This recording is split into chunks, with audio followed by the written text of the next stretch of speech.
Саламатсыздар бир туугандар, Кудай атабыздын ырайымы, тынчтыгы жана боорукердиги силер менен болсун. Биз Кудай атабыздын ырайымына, тынчтыгына жана боорукердигине муктажбыз. Өзгөчө азыркы учурда ушул жугуш оору коронавирус бүткүл дүйнөгө жайылып жаткан учурда жана ушул коронавируска каршы массалык түрдө вакцина сайылат экен. Аны менен бирге ушул денеге чип койдурат экен деген ар кандай маалыматтар, мындан сырткары акыркы күндөр жөнүндөгү ар кандай маалыматтар ушул интернет булактары аркылуу, массалык маалымат каражаттары аркылуу ушул массалык түрдө жайылып жаткан учурда биз Кудай атанын ырайымына, тынчтыгына, боорукердигине өзгөчө муктажбыз. Жана биз Кудайдын эли, ишенгендер, Кудайдын жыйыны ушундай маалыматтарга биз кандай мамиле кылышыбыз керек? Ушундай маалыматтарга биз кандай жооп беришибиз керек? Биздин жоопкерчилигибиз кандай? Биз дагы көпчүлүк адамдарга окшоп коркушубуз керекпи? Анткени бул маалыматтар чынында эле көптөгөн адамдардын үрөйүн учуруп, коркутуп жаткан маалыматтар. Биз дагы алар менен бирге коркуп үрөйүбүздү учурушубуз керекпи? Биздин жоопкерчилигибиз кандай? Бул жөнүндө ыйык жазуу эмнеде? Ыйык жазуудан карайбыз. Экинчи Тессалоникалыктар, элчи Павылдын Тессалоникалыктарга жазган экинчи каты, экинчи бөлүм, биринчи аяттан баштап окуйбуз. Элчи Павыл өзү алар менен жүргөндө дагы Иса Машаяктын экинчи жолу келиши жөнүндө жана экинчи жолу келердин алдында кандай окуялар, кандай белгилер болот, аларга эскерткен. Бирок алар Иса Машаяк келип калды деген ар кандай маалыматтарга таянып, ал убакта биздин убактагыдай интернет булактары жок болчу. Кат же болбосо ар кандай сөз, бир гана кат аркылуу жана сөз озмо сөз аркылуу болчу. Бирок ошондой маалыматтарды угуп алышып, алар дагы дүрбөлөңгө түшүп, үрөйү учкан экен. Ошондо Павыл кайра экинчи катында аларга эскертип, өтүнүп жазып атат. Бир туугандар, Теңирибиз Иса Машаяктын келиши жөнүндө, Иса Машаяктын келиши, экинчи жолу келиши жөнүндө жана биздин ишенгендердин, жыйындын аны менен биригүүбүз жөнүндө айта турган болсок, мындай өтүнүчүбүз бар дейт. Экинчи аятта: Машаяк келип калды деген рухка, же сөзгө, же биздин атыбыздан жазылгансыган катка таянып, бир нече варианттарды айтып атат, бир нече маалыматтарды. Ошондой биздин атыбыздан жазылгансыган маалыматтарга, же Кудайдын сөзү ушундай деп айтты деген сыяктуу маалыматтарга таянып, Иса Машаяк келип калды деген маалыматтарга таянып, дүрбөлөңгө түшпөгүлө, үрөйүңөрдү учурбагыла дейт. Эмнеге дүрбөлөңгө түшпөгүлө, үрөйүңөрдү учурбагыла дейт. Андан ары 3-чү аятта: силерди эч ким эч бир жол менен адаштырбасын дейт. Бүгүнкү күндө бизди, ишенгендерди, силерди эч бир адам эч кандай жол менен интернет булактары аркылуу болобу, мессенджерлер аркылуу болобу, WhatsApp, YouTube жана башка ар кандай маалымат булактары менен азгырбасын, адаштырбасын дейт. Анткени себебин айтып атат. Адегенде Машаяк келердин алдында Кудайдан четтей турган учур келет дейт. Массалык четтөө, Машаяк келгенге чейин массалык четтөө, көптөгөн адамдар Кудайдан четтешет дейт. Өлүм уулу, күнөөнүн адамы ачыкка чыгат дейт. Өлүм уулу бул Машаяктын каршылашы. Антихрист, орусча айтылганда, антихрист ал ачыкка чыгат дейт. 4-чү аятта: ал, ошол Машаяктын каршылашы, антихрист, тажал, ал Кудай деп аталгандын же ыйык деп аталгандын баардыгына каршы чыгып, өзүн жогору көтөрөт дейт.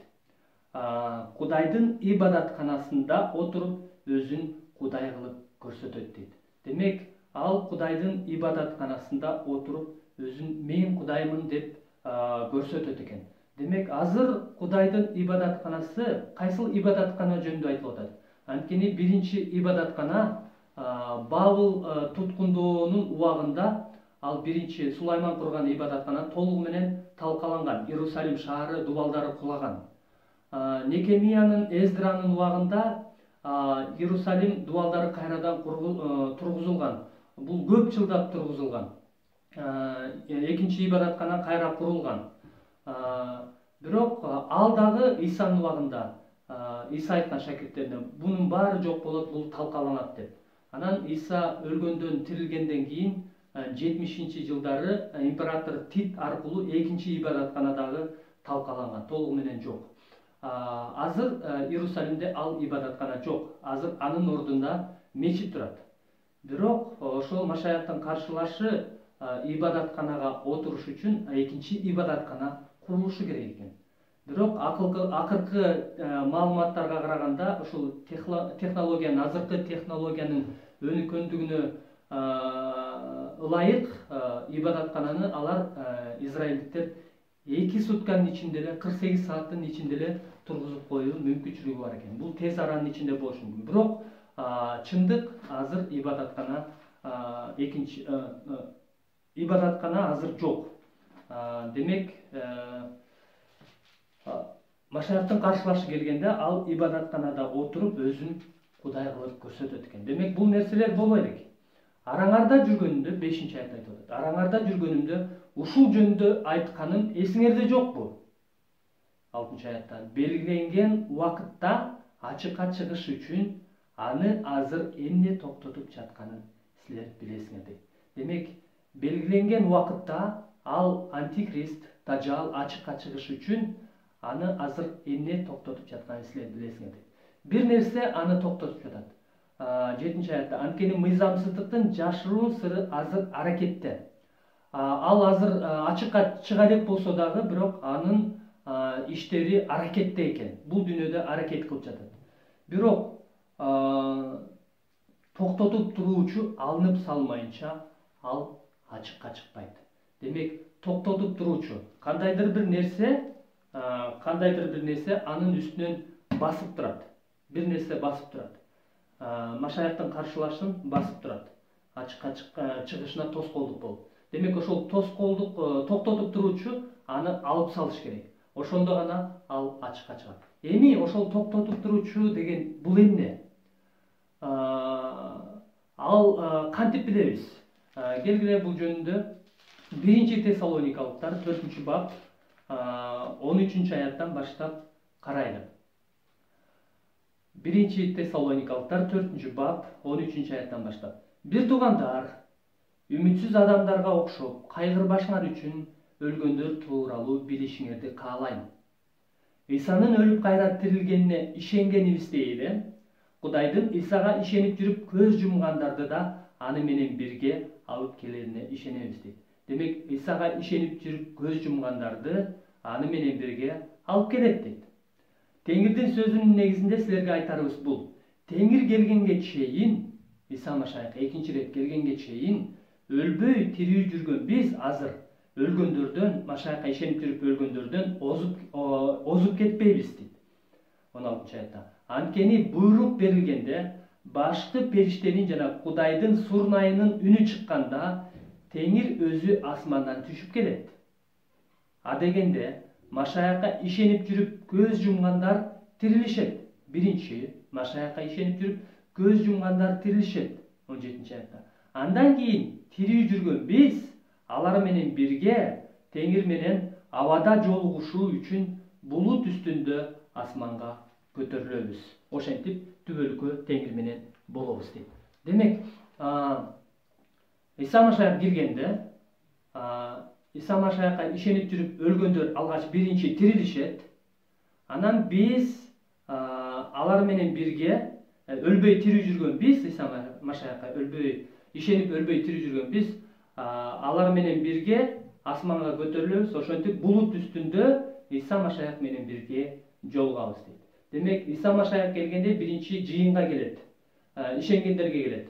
Ал жерге түшпөйт биринчи келгенде. Демек асмандан биз жолугабыз. Ошентип түбөлүккө Теңир менен болобуз. 18-аятта. Ошондуктан бири-бириңерди ушул сөздөр менен соороткула дейт бир туугандар. Жанагындай тилекке каршы ишенген бир туугандар дагы ушундай маалыматтарды жанагындай вакцина, чип койдурат экен, жана башка акыркы күндөргелерде ушундай нерселер болуп атат деп тотальный контроль жана башка ушундай маалыматтарды бири-бирине жиберип, бири-бирин коркутуп, ансыз да коркуп турган жандарды бири-бирине коркутуп, бири-бирине жиберип жатышат. Жок, биз аларды жибербешибиз керек. Ансыз деле интернетте жаман маалыматтар аябагандай көп, жалган маалыматтар да аябагандай көп. Бирок силер эмне кылгыла дейт бул жактан? Бири-бириңерге ушул сөздөрдү айтып, соороткула дейт, шыктандыргыла дейт, кубаңгыла дейт башкача айтканда. Демек, бул соорото турган сөз биз Машаях менен бирге асманга көтөрүлүп, аны менен бирге жолгабыз, ошентип түбөлүк Машаях менен бирге болобуз. Эми мен 2 Тессалоникалыктарда жана суроо бергем. Токтотуп туруучу деген эмне? Токтотуп туруучу алынмайынча мыйзамсыз адам ачыкка чыкпайт, антихрист ачыкка чыкпайт. Мыйзамсыз антихрист ачыкка чыкканда жанагындай массалык чип койдуруу, өзүнүн белгисин койдуруу, чип деген белги антихристтин белгиси менен байланышы бар. Ошондо башталат. Бирок ага чейин ал ачыкка чыкмайынча ал нерсе ага табынуу же болбосо ар бир ошол антихристтин, дажалдын белгисин койдургандар ага табынган болот экен. Демек, ал азыр ачыкка чыга элек. Эми токтотуп туруучу деген эмне? Токтотуп туруучу алынмайынча ачыкка чыкпайт. Токтотуп туруучу алынгандан кийин гана мыйзамсыз адам ачыкка чыгат экен. Демек, токтотуп туруучу деген бул антихрист, дажал, ал токтотуп турат. Токтотуп туруучу деген бул ыйык рух жана жыйын. Ыйык рух бул ишенгендердин ичинде жашайт. Иса айткан, ыйык рух келет, башка сороотуучуну жиберем, жардамчыны жиберем, ал силер менен түбөлүккө болот дейт. Ал таштап кетпейт. Эгерде ал кетсе, ыйык рух алынса, анда биз дагы Машаякчылар дагы кошо алынат. Демек, ыйык рух менен бирге жыйын көтөрүлгөндөн кийин, асманга көтөрүлгөндө, Иса Машаях менен бирге жолуккандан кийин, ошондон кийин мыйзамсыз адам ачыкка чыгат. Мына ошондо улуу кайгы башталат. Бизге ал кайгы Кудайдын каары, ал кайгы Кудайдын элине, Кудайдын балдарына белгиленген эмес. Ал кыйынчылык ишенбегендер үчүн белгиленген. Ошондуктан ким ишене элек болсо, бүгүнкү күндө Иса Машаях теңирим куткаруучум деп кабыл ала турган мезгил. Ал эми ишенгендер үчүн бул сооротуучу сөздөр менен биз бирибизди тескерисинче шыктандырып турушубуз керек. Бирибизге кубат берип турушубуз керек. Жанагындай ар кандай маалыматтарды бирибизге жибере бербей, жалган болобу, жана коркутуучу, үрөйдү учуруучу маалыматтарды жибере бербей, тескерисинче биз бири-бирибизди шыктандырган маалыматтарды жиберели. Мына ишенгендер үчүн, Кудайдын жыйыны үчүн, Кудайдын балдары үчүн Кудай өзү ырайымын, тынчтыгын, боорукердигин көрсөтө турган шыктандыруучу сөз ушул. Кудай атабыздын ырайымы, тынчтыгы, боорукердиги ар бирибиз менен болсун. Биз бир гана булак Кудай сөзүнө ишенебиз жана көбүрөөк Кудайдын сөзүнөн маалымат алып, көбүрөөк Кудайдын сөзүнөн тынчтык алып, көбүрөөк Кудай менен болгон мамилебизди өстүрө берели. Кудай батасын берсин.